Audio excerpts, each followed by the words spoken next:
the notification popped up on my phone, and my chest immediately tightened. My parents had sent a message, short and cold.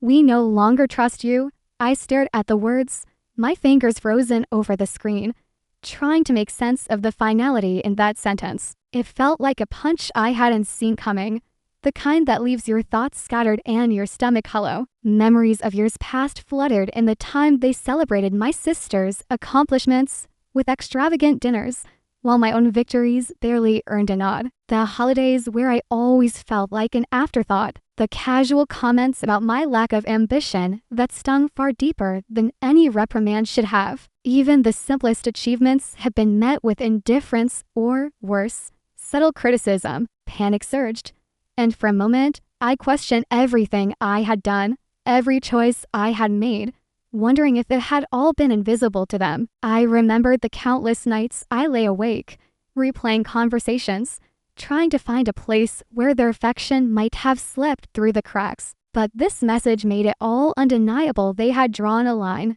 and I was standing outside of it, raw and exposed. My throat tightened, and my eyes stung, yet somewhere deep inside, a spark flickered. Despite the hurt, despite the sudden weight of their condemnation, I realized this was a turning point. I couldn't undo their words, but I could choose what came next. The fear and hurt were still there, gnawing at me, but so was the faint, urgent whisper that I didn't have to stay broken under their shadow. This was not just a message, it was a mirror, reflecting all the ways I had been overlooked and underestimated, and, painfully, all the ways I had accepted it without question. And as the tears blurred my vision, a quiet, almost imperceptible determination began to form. I would no longer allow their judgments to define me. I stared at the message for a long moment, my fingers hovering over the keyboard as a storm of anger and hurt churned inside me. Every instinct screamed to lash out, to demand explanations, to make them feel even a fraction of the humiliation I was drowning in. But instead, I typed the single word that would carry the weight of years of restraint. Understood.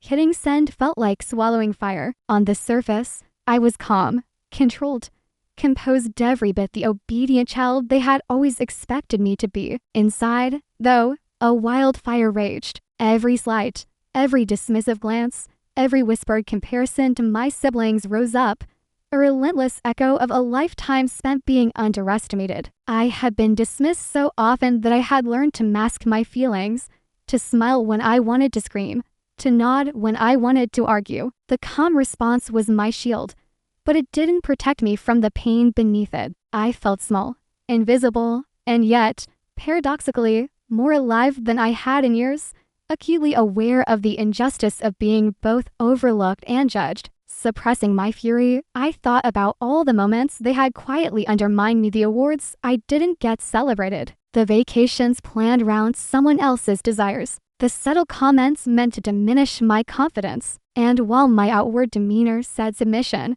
my mind was already racing, replaying their words, dissecting them, feeling the sting of every accusation and expectation. I understood their message perfectly, but I also understood, perhaps for the first time, that I didn't have to let it define me. The contrast between the calm they saw and the storm I felt inside was immense, a secret rebellion that no one could witness yet. In that quiet moment, as my fingers rested after sending the single word, I realized the truth. I could play their game of appearances, or I could start a different game altogether, one where I would no longer be underestimated, no longer dismissed, and no longer confined by their judgment.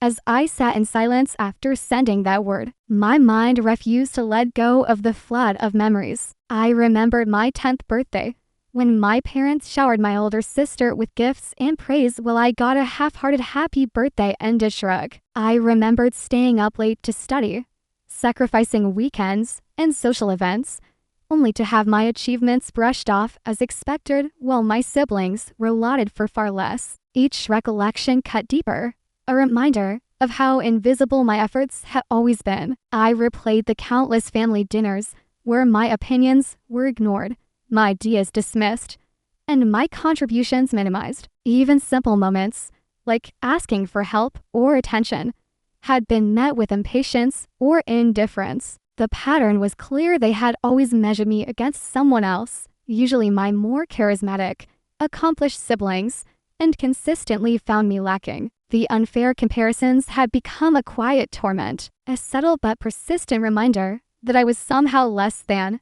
I felt a pang of longing for the recognition I had been denied, a gnawing sense of FOMO as I imagined all the milestones and moments where I had been left out or overlooked. Even the smallest victories were overshadowed by someone else's successes, and the status tension, the constant feeling of being second best, of never quite belonging, was exhausting. Yet amid the hurt, I noticed a flicker of clarity. I had endured so much neglect, and now I could finally see it for what it was. I could feel the simmering urge to rise above, to claim space and respect on my own terms. Every memory of dismissal and favoritism became fuel, a reminder that my parents' view of me was not a measure of my worth. I began to sense the possibilities of reclaiming control, of stepping out from the shadow of their judgment, and the first stirrings of a plan to ensure I would no longer be undervalued. For the first time in years, I realized I was done begging for validation from the people who had never truly seen me. Their words, harsh as they were, had sparked something unexpected, or determination to stop reacting and start acting. I made a quiet promise to myself. I would no longer seek their approval, no longer let their judgment dictate my sense of worth. The first step was subtle but deliberate. I updated my resume, not with grandiose ambitions, but with achievements I had quietly earned over the years, things I had never bothered to highlight because I assumed no one would notice. I started to set boundaries, politely but firmly declining requests that drained me, refusing to allow old patterns of neglect or favoritism to influence my daily life. I revisited old goals I had abandoned, small victories that had once seemed insignificant, and began to nurture them with intention. Every choice, from dedicating time to my personal development to investing in my skills, became an act of quiet rebellion. As I worked through these small steps, I noticed a shift in my mindset. I was no longer reacting to their dismissals or letting their indifference dictate my emotions. Instead, I was calculating, strategic, and deliberate. I began to see my life through a lens of empowerment, realizing that their lack of trust did not define my abilities, my potential, or my future. Each small success, each step taken for myself rather than for their approval, fueled a growing confidence. I felt the slow but undeniable transformation from someone who had spent years shrinking under their shadow to someone who was quietly reclaiming authority over their own life. And with every decision, every act of self-respect, I felt the tension of the past begin to loosen, replaced by the quiet satisfaction of finally taking control.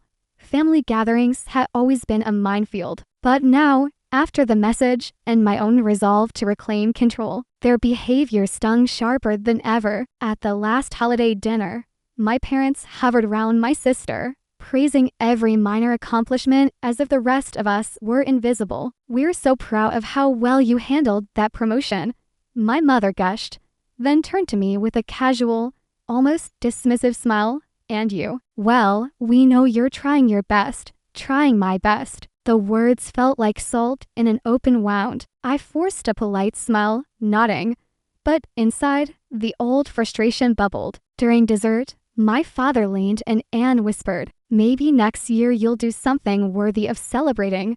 The laughter that followed my sister's joke about her recent trip made me shrink in my chair, acutely aware of the subtle hierarchy they had always enforced. I wanted to argue, to demand recognition, but I remembered my decision to act strategically, to not give them the satisfaction of seeing me unravel. Later, my sister nudged me, smirking, "You were always so serious. Loosen up a little. Don't take everything so hard." I wanted to tell her she had no idea that every word they said had layers of disregard I had carried silently for years. The room felt suffocating, a reminder of every invisible sacrifice I had made, every achievement overlooked, every effort diminished. My parents' favoritism wasn't just unfair, it was humiliating. A public display that I didn't belong in their circle of admiration. And yet, despite the sting, I held my composure, smiling politely, nodding at their comments, my mind quietly counting the ways I could turn these moments into fuel. The humiliation was sharp, but it crystallized my purpose. I would no longer be the background character in their stories.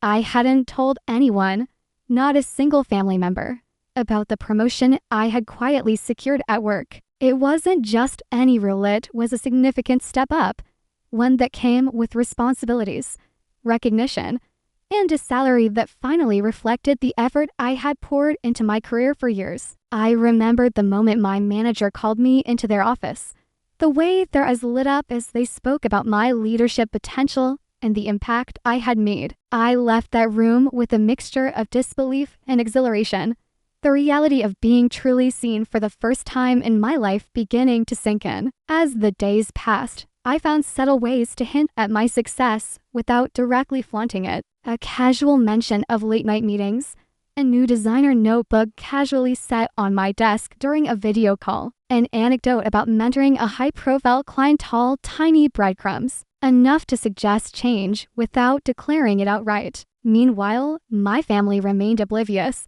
continuing their patterns of favoritism and disregard, unaware that I was no longer the overlooked child in their eyes or their hierarchy. Yet, even as I moved carefully, I could sense the shift in myself. Confidence had begun to replace the old anxiety, a quiet thrill in knowing I was gaining ground without their knowledge. And I couldn't help but imagine the moment they would realize that the person they had underestimated for so long had quietly surpassed their expectations. The envy was building silently, both in myself and in the invisible tension that hovered over every family interaction. I knew the real satisfaction was still to come, but this first reversal, the first taste of turning the tables, felt intoxicating. My mind raced with possibilities, imagining how and when the next move would land, leaving them shocked and unprepared. For now, I kept the secret close, savoring the quiet power that was finally,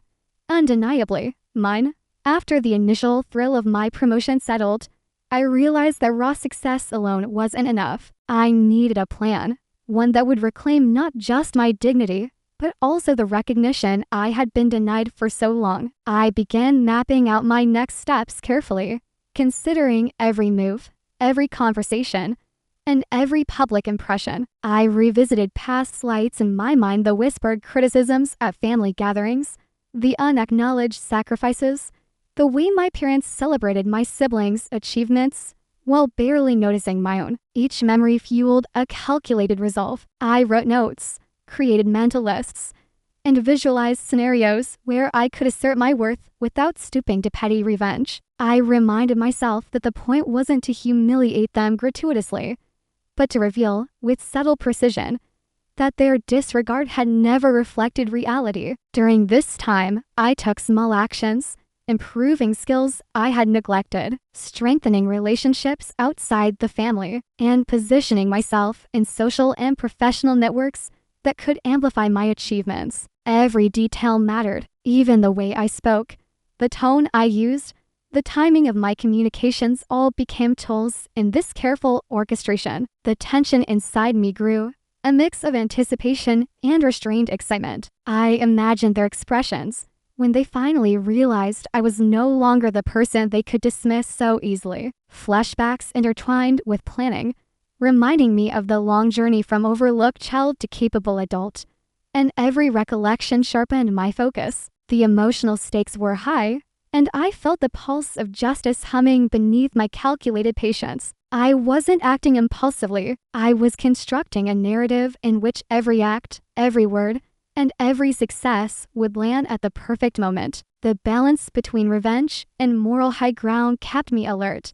disciplined, and hungry for the moment when the tables would turn decisively in my favor.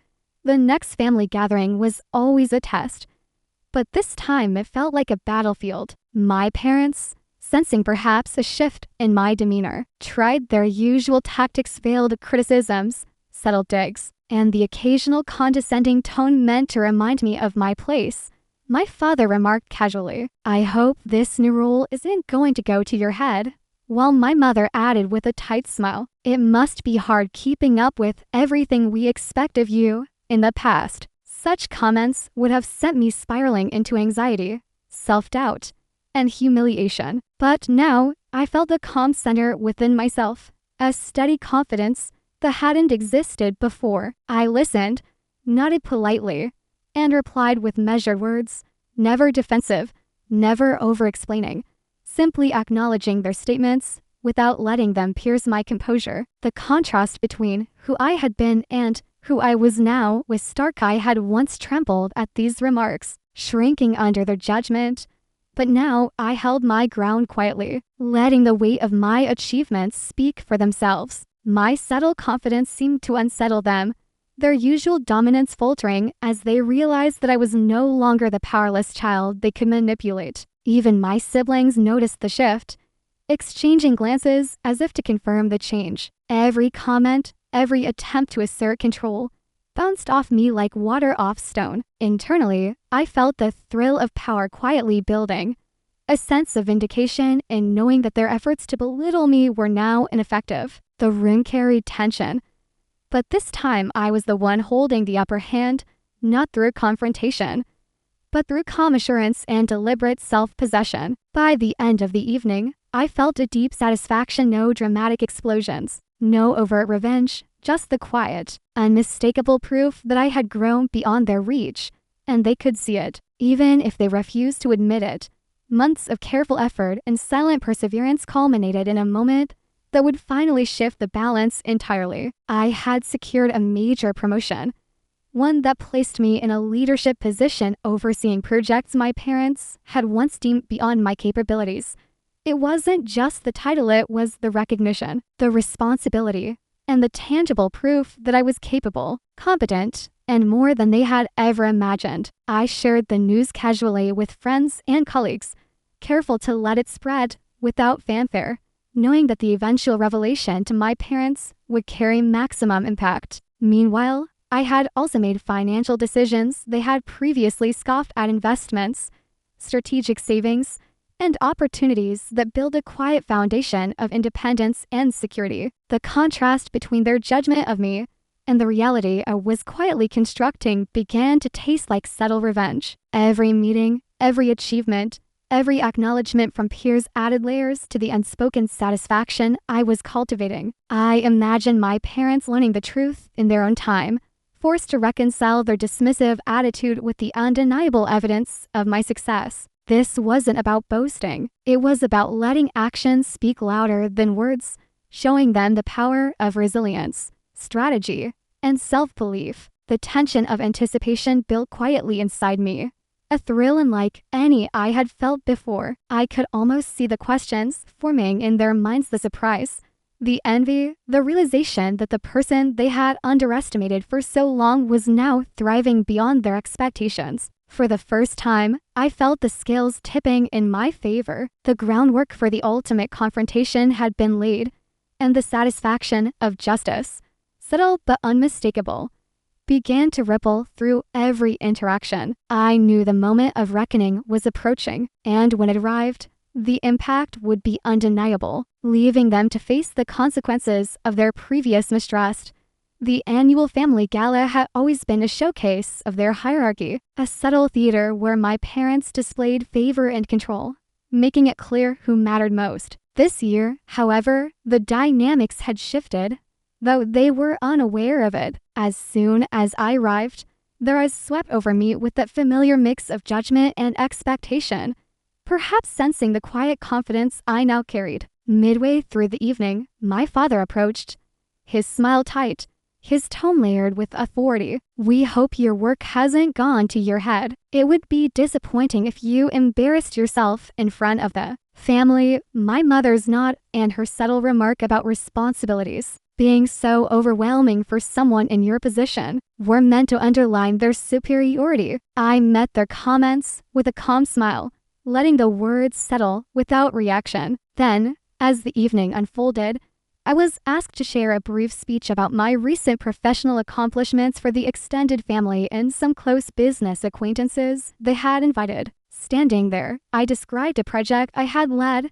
that had exceeded every expectation, highlighting not in arrogance, but in genuine pride the initiative and skill it required. I subtly mentioned the charitable aspects of the project, emphasizing the impact we had made in the community, creating a layered message that combined success with moral high ground. As I spoke, I could see subtle shifts in their expressions, a flicker of surprise, a tightening of their smiles, a realization that the child they had dismissed had quietly outpaced their expectations in every measurable way. Comments of admiration from relatives, friends, and colleagues punctuated the room, giving weight to my words without needing to directly challenge them. The satisfaction of seeing them confronted with undeniable proof of my competence, while I remained composed and graceful, was deeply intoxicating. For years, I had been underestimated, dismissed, and humiliated. But in that room, with every irony and every whispered acknowledgement of my achievements, the balance had finally shifted. Karma had not come with a dramatic explosion, it had arrived quietly, elegantly, and completely, leaving my parents to reckon with the reality that their trust, once so easily withheld, was now irrelevant to the undeniable truth of my success. The event ended, but the impression lingered. The power they had tried to assert was now mine, held firmly in my pies, accomplishments, and self-assurance. After the gala, the atmosphere between us was irreversibly changed. My parents, who had always carried themselves with quiet authority, now moved with hesitation, their confidence eroded by the reality I had quietly constructed. I caught glimpses of their expressions in the days that followed, furtive glances, awkward attempts at conversation, moments where their usual certainty faltered. It was subtle, but unmistakable. Shock, regret, and perhaps the first flicker of understanding of what their neglect had cost them. Alone, I reflected on the morality of my actions, questioning how much of this pursuit of recognition was for them and how much was for me. I felt empathy for their limited perspective, shaped by pride and tradition, but I also recognized the deep pain their favoritism and disregard had inflicted. Each memory of past dismissals, the overlooked achievements, the invisible sacrifices,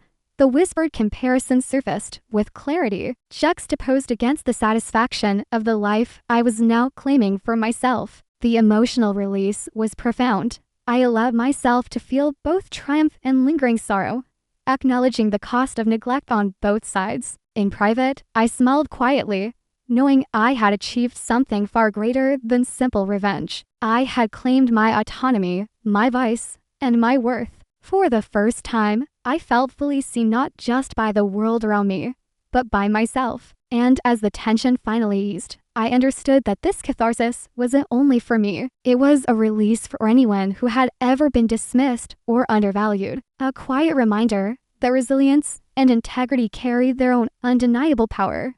Sitting alone that evening, I allowed myself to look back over the years with honest eyes. I remembered the nights spent doubting myself, the birthdays ignored, the sacrifices unacknowledged, the subtle messages that I was never enough. Each memory carried a sting.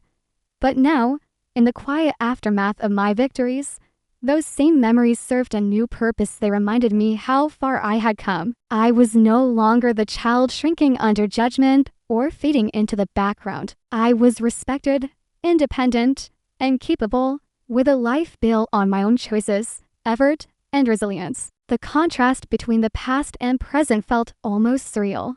From overlooked and powerless to self-assured and celebrated, I acknowledged the pain I had endured, the wounds that had shaped me, and the lessons that had forced me to grow stronger. But alongside the recognition came gratitude for my own persistence, for refusing to let their dismissal define me, and for the clarity that emerged from the struggle. This reflection wasn't just personal, it was a statement of empowerment. I could finally celebrate myself fully, without seeking external validation, and understand that true justice often comes quietly, through growth and perseverance rather than confrontation. The journey had been difficult, but the satisfaction of emerging whole, confident, and unapologetically seen was profound, leaving a lingering sense of catharsis and inspiration for anyone who had ever felt undervalued or rejected. Weeks later, long after the family gatherings had ended and the initial shock had faded, my parents stumbled upon a detail they had never anticipated. A mutual acquaintance mentioned my role in a high-profile project,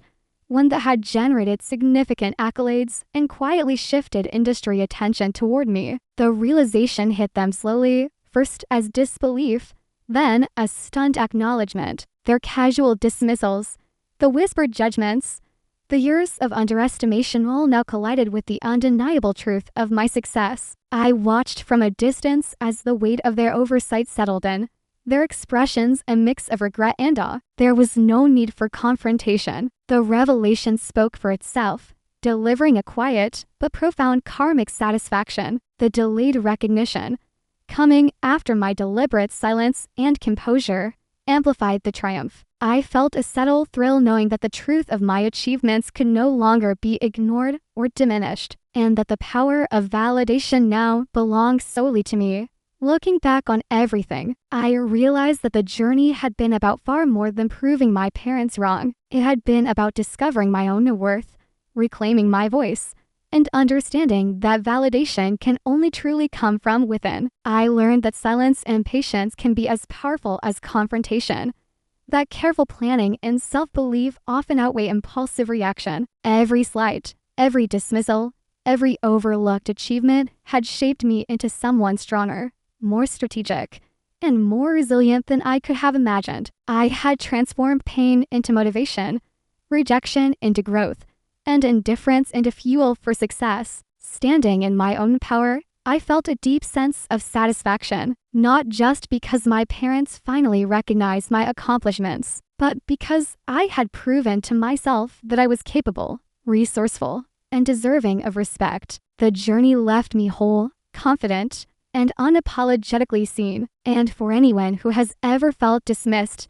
undervalued, or overlooked, my story stands as a reminder that perseverance, strategy, and integrity can create their own undeniable justice. In the end, the emotional victory wasn't in making them realize their mistakes, it was in discovering that my life, my choices, and my success were mine alone, and that no one else's judgment could ever diminish them.